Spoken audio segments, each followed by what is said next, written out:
WTXL ABC 27. Hurricane Michael, one of the strongest hurricanes to ravage Florida's panhandle in recent history, left a path of destruction unfamiliar to the Big Bend as recovery in the communities begin. WTXL ABC 27 presents to you Hurricane Michael, the recovery. Good morning and thanks for joining us for Hurricane Michael, the recovery. I'm Christine Souders. And I'm Malcolm Hornsby. Over the next hour, we'll take a look at the local devastation along Florida's coast, around Tallahassee too. We'll hear from First Alert Chief Meteorologist Casanova Nurse about why Hurricane Michael formed and whipped through our area so quickly.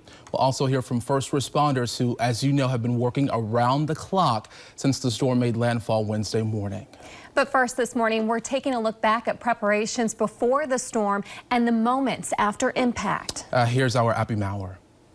Gassing up and getting out, a common theme among residents living in the Florida Panhandle ahead of Hurricane Michael. There were so many people evacuating and our neighbors evacuated, so we thought, well, peer pressure will drive us out. Monday, the storm, which quickly gained strength after forming off the Yucatan Peninsula, had its eyes set for somewhere between the Emerald and Forgotten Coasts.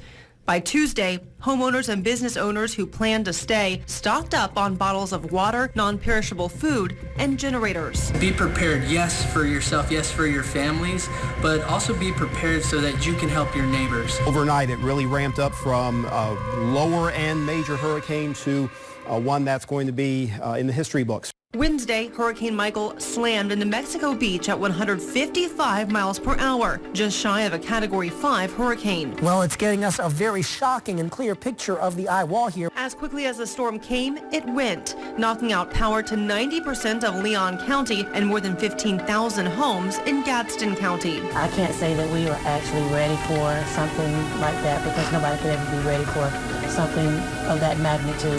Thursday morning, residents along the Gulf Coast, Panhandle, and Big Bend woke up to debris just everywhere. Power lines and power poles like this one with wires down everywhere, just widespread damage, and trees down all over the place, uprooted like this big one here. So many lives have been changed forever. So many families have lost everything. Homes are gone, businesses are gone. I was in the kitchen. I was talking to my friend, and the tree came toward my nose and 2 feet away from the house. It brushed my house. But others not so lucky. A 70-foot tree crashed into this Tallahassee family's home. When I heard it fall, I just knew to get up and run. My husband jumped up and ran, and Stevie was coming out, and he was just covered in insulation from head to toe. Some businesses like Matt Anthony's in Panacea, 60 miles east of where the storm hit, were torn apart. It's bad. The floors is up. They have no business left here, not until they redo it. Utility crews and law enforcement are now working around the clock to clear roads and restore power. If you don't have a reason to be on the streets today, please keep yourselves in your homes. Michael, now the third largest storm to impact the United States in recorded history, left its mark on Tallahassee. It may be a while, but with neighbors helping neighbors, life will return to normal, and we will see how we truly are Florida strong. Abby Maurer, WTXL ABC 27. Many in the Panhandle and the Big Bend are rebuilding following Hurricane Michael. Our Jada Williams checked out one city closer to home hit hardest by Hurricane Michael. Jada, you are near Chattahoochee this morning. Where exactly are you and what are you seeing out there? Christine, Malcolm, I'm kind of on the edge of Chattahoochee. That's because cell service is so bad that going more into the town, we wouldn't have been able to call into the station or go live. But where I am right now isn't quite as bad as some of the other parts. Driving into Chattahoochee, it looked almost as if the trees were intentionally cleared, but they weren't. The winds were so strong that they knocked those trees down. In fact, we were in a parking lot where a tree fell down, but that tree was planted in the ground and the parking lot had been built around it. It took that gravel up with it when it went crashing over during the wind speeds in Hurricane Michael. Now the people in Chattahoochee are coming together to rebuild after that storm. Neighbors are helping other neighbors clean their yards, and many are driving in from other parts of town just to provide hot meals and cold drinks to those who have nothing left. One family says that they never expected the storm to hit their little town so hard. The family didn't prepare well enough, saying they never stocked up on food and water. We never stocked up on food and water. We never stocked up on clothes. We never stocked up on anything. We want to look for the hills of small community, but first time for everything. But no, we won't prepare for it. But I'm pretty sure next time they holler out hurricane come, everybody running to the store get water and canned goods food. Jackson says he and his family are currently relying on food and water from shelters and Good Samaritans, but the Jackson family is remaining hopeful, and they say that at the end of the day, the best thing is that they are all still alive. Live in Chattahoochee, Jada Williams, WTXL, ABC 27. Yeah, that certainly is a blessing there. And from Gadsden County, we go further toward the coast, where people in Franklin County are dealing with the damage there, too. Our Valerie Mills has that story. I spoke to one resident who's lived here in Franklin County his entire life, and he tells me the devastation following Hurricane Michael is far worse than anything he's ever seen. Not even comparable to Hurricane Dennis, which hit as a Category 4 back in 2005. 2018 is eerily familiar to those who have lived in Franklin County since 2005. When Dennis came through in 2005, we lost our home, and we lost everything we had. The flood waters that we've got with this storm was much, much worse. The devastation to me, by viewing it, is much worse than any other storm that I've viewed here. The most dramatic images along Coastal Highway 98. Every few hundred feet, the road is completely washed out. Luckily, many of the homes are still standing. Residents tell me their homes were built to withstand Category 4 hurricane winds. And even though many still have their homes, walls were ripped off, docks were blown several miles, and debris is everywhere. Franklin County Sheriff A.J. Smith tells me the entire county still is without power, and many roads are unsafe to drive on. He says it's a long road to recovery, and right now getting a warm meal and supplies to these families is a top priority. In Franklin County, Valerie Mills, WTXL, ABC 27. Hurricane Michael left damage across Tallahassee, some houses more than others. For Katie Castor, she's left picking up the pieces. Allison Posey has more. On Monday, Tallahassee resident Katie Castor shared with us her reason for weathering out the storm. I've been through a lot of hurricanes. I'm from Pensacola and have never experienced anything like this. 2 trees fell on Katie's home during Hurricane Michael. The first waking her up from a nap. This is over the tree that fell from the backyard over, and then that's the one that went into my bedroom. The second falling on the very bedroom where she'd taken that nap. The dog was on the bed and everything fell on him, and all I could do was yell, "Buddy!" And then he jumped up, thank God. And it was literally like something had been dropped on the house, and it just sounded like an explosion. I don't know what other way to say it. 24 hours later, and the trees have been removed. And while the damage is easy to see, well, that's the one that fell in my room. Katie, her mom, Buddy, and several other animals inside the home are all okay. That's the most important thing. All of this can be fixed. The camaraderie of everybody, people do come together during these times, and it's nice. It's really nice. In Tallahassee, Allison Posey, WTXL, ABC 27. Katie Castor's home is no longer safe to live in. She said her insurance will cover the damages, but she's unsure when she'll be able to move back in. Hurricane Michael developed so quickly in the Gulf. First Alert Chief Meteorologist Casanova Nurse explains why we had a shorter lead time between development and landfall. Why did Hurricane Michael become such a beast so quickly? There are several factors to consider. The Northeast Gulf region has had an unusually warm early fall with no cold front sweeping through until just recently. This trend allowed the Gulf water temperatures to remain in the 80s. A persistent disturbance, an elongated gyre of circulating air and moisture generating areas of clouds and rain, was centered over the Western Caribbean, a prime spot for tropical development. On October 2nd, the National Hurricane Center gave first hints that trouble could brew from this system. Upper-level atmospheric winds were too fast for the wave to grow rapidly, but once it drifted north and the upper flow lightened, the lower-level cyclone began its transformation into a potent tropical low. Aided by very warm waters, the growing circulation became Tropical Depression 14 on October 7th, on its way to turning into a stronger Michael. It avoided nearby land masses, and when the high-level wind shear was not present in the Gulf of Mexico, Michael kicked into high gear, quickly going from meager tropical storm to hurricane strength in 24 hours. Michael had a clear path toward the Emerald Coast and the Big Bend area, forced northward by high pressure to its east and the swinging cold front out west. The Gulf's high-octane warm water fuel helped create a major monster that would not stop intensifying until slamming into Bay County. Before hitting, its peak winds topped 155 miles per hour, just shy from iconic Category 5 level, but still placing it in an exclusive class of incredibly strong landfalling hurricanes like Camille, Andrew, and the Labor Day 1935 storm in the Florida Keys. All right, where is Michael now? Well, this isn't going to really be a long update because Michael continues to rapidly push away.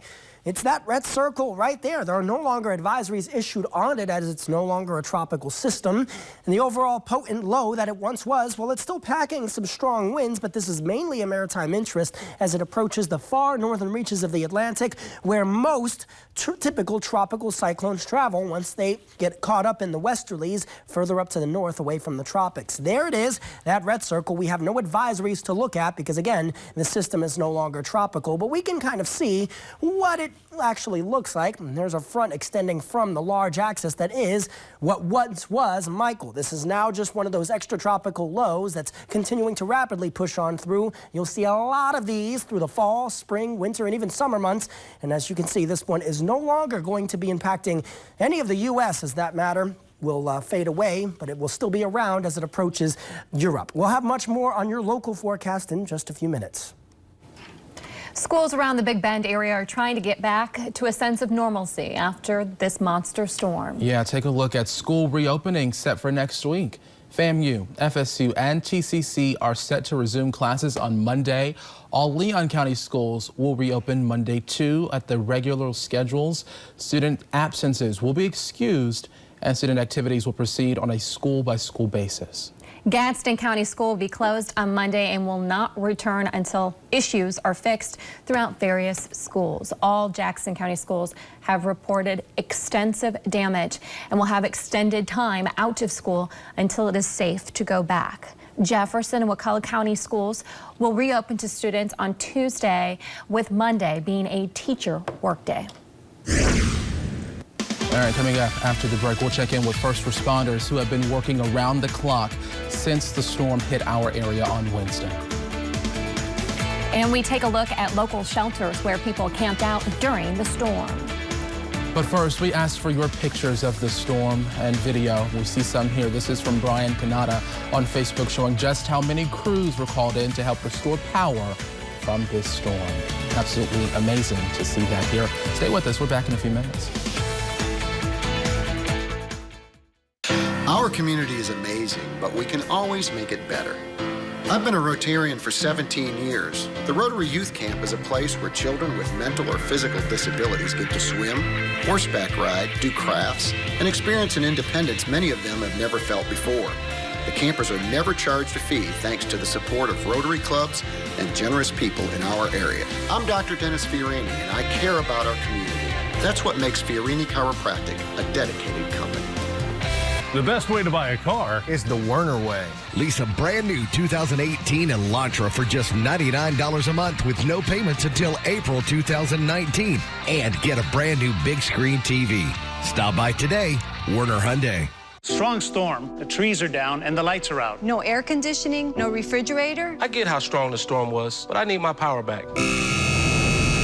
We get it. We don't just work for FPL, we're customers too. After a storm hits, restoring power safely and as quickly as possible is our #1 priority. That's why we never stop preparing. We have the best resources in place so we can be ready to respond in good weather and bad. Storm season is here. We're ready. Are you? Hey, Tallahassee, get your yes with the king of credit, American Car Center. Say yes to just $500 a day to drive it away. Yes to up to 3 years of oil changes. Yes to a limited warranty on thousands of low-mileage, late-model vehicles. We don't care about your credit. Because we always want to tell you yes at 40 locations across the Southeast. Visit us online at AmericanCarCenter.com or hurry to our location in Tallahassee because the king of credit wants to approve you today.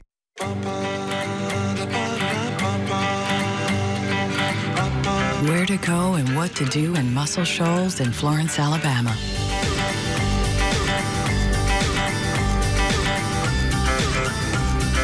Personalized just for you.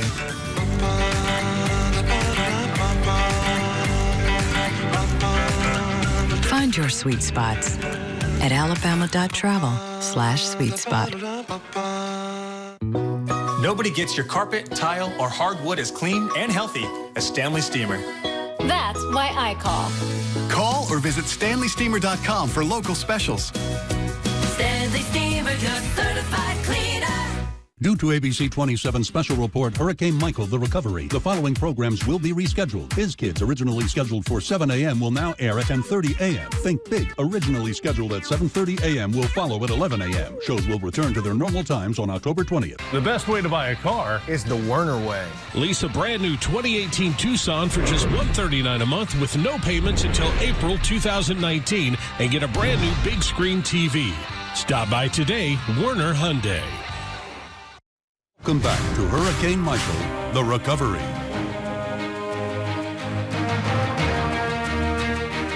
Well, Michael has moved out to sea, and now the true extent of the destruction is being realized. The storm killing at least 17 people, 8 of them here in our area. And officials say many more still remain unaccounted for, where Michael made direct landfall in Mexico Beach, Florida. Here's ABC's Linda Lopez. Dramatic rescues underway in Florida. U.S. Customs and Border Protection using a Black Hawk helicopter to rescue residents from an area of Panama City impossible to reach by vehicle. Officials say many areas are just too dangerous for people to return. If you don't need to be back into the area, please stay out. In Mexico Beach, the devastation unimaginable. This is where Michael made landfall, that 14-foot storm surge and those 155-mile-an-hour winds, shredding roofs, wiping homes from their foundations. I was preparing everything for the power to go out and there not to be any water, but I had no idea that the house was going to do this. Daniel Krupp rode out the storm with his wife. He showed our Rob Marciano some of the destruction left by Michael. Well, where's the truck that was parked here? The one that I want? Yeah. Can't find it. Can't find it. Very few people live to tell what it's like to experience storm surge. And unfortunately in this country, we seem to not learn the lesson.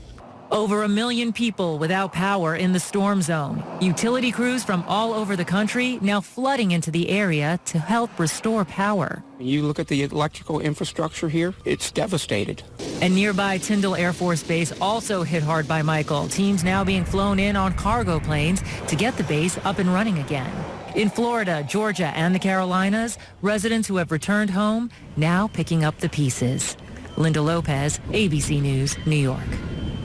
That is simply unbelievable to see that. Yeah, it's hard to watch. Yeah, well, in times of danger, most people try to get to safety. First responders, they're actually running toward the emergency. Never is their dedication more evident than during a crisis like Hurricane Michael. WTXL's Ava Van Valen talked with first responders about their experiences on the front lines during the monster storm. 20-mile-per-hour winds, snapping trees and down power lines. Most people in our area sought shelter from the deadly force of Hurricane Michael. But not everybody. First responders went out in the storm, risking their lives to keep us safe. Tallahassee Police Department spokesperson Officer Rochelle Denmark describes how officers stayed out, assisting people until weather conditions became too dangerous. I had a tree break right next to the car I was in. My police car, driving down the road, trying to get to shelter.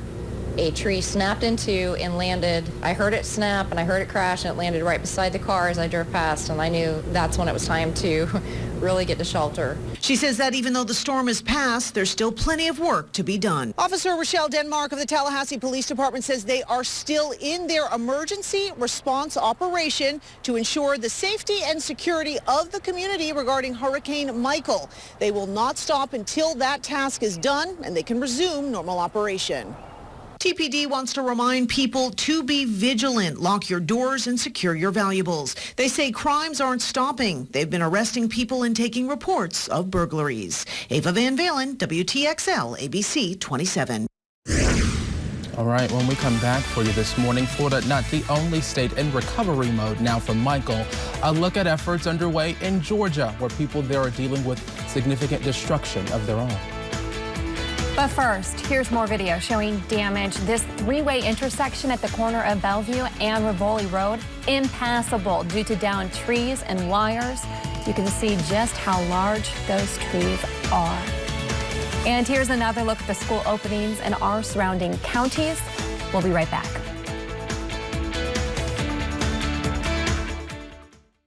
You should be able to reach your attorney on your time. This includes nights, weekends, and holidays. That's why we are ready to take your call 24/7, any day of the week, at any time, because justice never sleeps.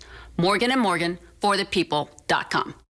Explore the best options to landing your dream job at Career Pathways. Our online community is home to many exciting careers, from healthcare and IT to manufacturing and education. We outline jobs, salaries, and training requirements to advance in the field of your choice. Whether it's a first job or a second career, we can help you get on the path to success. So start exploring new opportunities today at Career Pathways. To learn more, call us or visit mycareerpathways.org.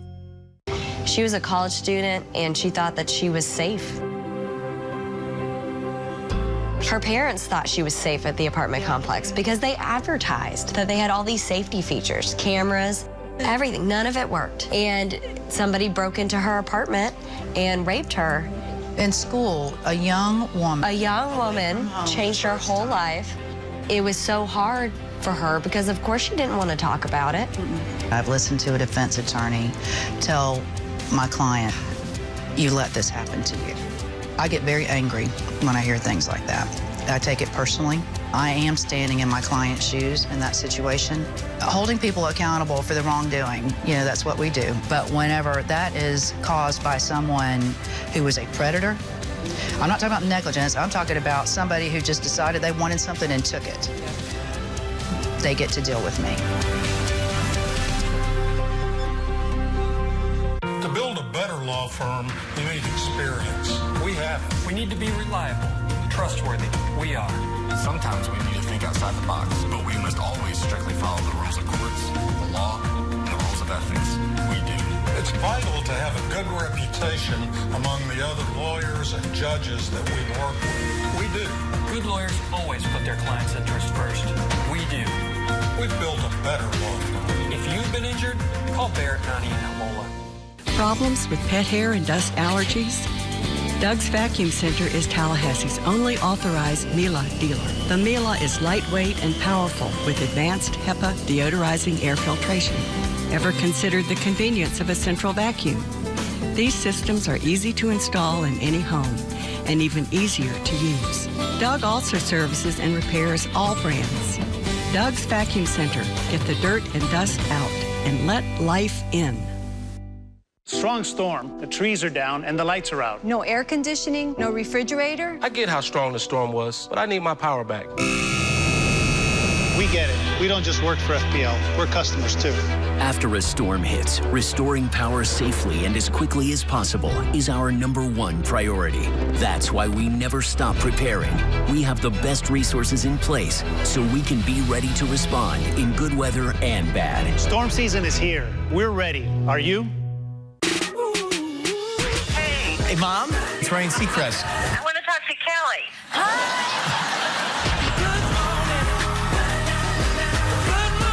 Weekdays at 9 on WTXL ABC 27. Back to Hurricane Michael, the recovery. Well, many small towns in South Georgia were hit hard by Hurricane Michael, including Colquitt and Miller County. WTXL's Jennifer Myers visited the Mural City to see how people are coping. Colquitt is known for Swamp Gravy, the annual Mayhaw Festival, and for being Georgia's Mural City. But if you were to take a look around the area, it's almost unrecognizable. Many roads are still blocked, either because of trees or infrastructure damage. Despite this, resources are being deployed to the citizens as quickly as possible, with cases of water being available to the community on Friday. Although a boil water notice is in effect for Colquitt residents, a mandatory curfew is not. Instead, the deputy director of the Miller County Emergency Management Agency is urging residents to use common sense and not wander around at night. remember who we are. We're a loving community. We're a neighboring community that when one's down, we pick each other up. I would just like to encourage everyone, let's pull together through this. Let's make this a better community because of this. Let's work together, help our neighbors out. The effects that Hurricane Michael left on Colquitt are sobering, to say the least. But first responders and volunteers from all over the state have come out to lend their assistance to this city. In Colquitt, Jennifer Myers, WTXL ABC 27. It's one thing for a city to be without power, but in South Georgia, an entire county is in the dark. Nearly 98% of Seminole County is without power. The county's EMA director, Travis Brooks, says this area is in, quote, complete devastation. With hundreds of power lines down and thousands of fallen trees, he doesn't know when power will be restored. The Decatur County Public Information Officer says the average wind speeds in both counties were 80 miles per hour, with wind gusts up to 115 miles per hour. People living in Bainbridge have begun assessing the damage that Michael left behind, and there's plenty of it. Anitra Powell was at home when the storm passed through the city. She says listening to the howling winds, falling trees was simply terrifying, even though she was surrounded by loved ones. It's what it did to my backyard, you know, trees falling in the backyard and stuff, all on the side of the house and, you know, on the light pole, you know, that's kind of, you know, dangerous. Very dangerous. Unfortunately, her situation is not unique. The road to recovery there and across the region will be a long and challenging one for many. Of course, with the calm weather pattern in play here, restoration hopefully can get sped up a little bit. Right now, this is a look at St. Teresa, a little foggy close to the coast. FSU, yeah, sunny when the sun actually gets out soon and more force. You can start to see the colors just a little bit. There you go, some pinks and blues. Numbers in the 50s, mid-50s for the first time in a long time in Tallahassee. 50 at Homerville. Dare I say they can reach the upper 40s, though they're running out of time. 54 in Thomasville. And like I said before, many sites out to the east just don't have power. And that's why these are still out. And it's probably going to be a while before we can get those numbers back up. But it can be inferred that numbers are in the 50s there. We should warm up steadily today, mid-70s by 12. I think lower to mid-80s can be achieved in the afternoon. Lots of sun is expected overall. Titan radar generally on the quiet side. Now, what I believed yesterday was fine particulates in the air due to that large green shade you're seeing may not actually be. May actually be birds and animals migrating to the south because this was the first legitimate cool air mass of the local season for the southeast. And I think that's what the radars have been catching up on, and local National Weather Service offices seem to agree. So either way, it's not rain that's appearing on the radar. I don't think we get rain until next week. It'll be isolated by then, but this cool spell will not last forever. We'll be back to a more mild trend, or warm, I should say, for next week. You know, the cool breeze is definitely helping a lot out with power outages. I know for me personally, it did miracles. I mean, just being able to open the windows and get that nice breeze flowing through. That's right. Won't be so humid inside, so we're thankful for that, even if it is short-lived. All right, thank you for that update. You're welcome. And several events around the Big Bend have been canceled due to Hurricane Michael. Here's a brief list. Tallahassee Beer Fest, Celebrities versus First Responders basketball game, and Community Shred Day are postponed until further notice. Experience Tallahassee Festival. Organizers are hoping to reschedule it. For a full list, visit our website at WTXL.tv. All right, when we come back, we take you to the last remaining shelter in Leon County for storm evacuees, and it's still open this morning. But first, take a look at these pictures of the aftermath from TJ's, DJ's social media. And remember, you can share your pictures with us by using hashtag WTXL Tracking Michael.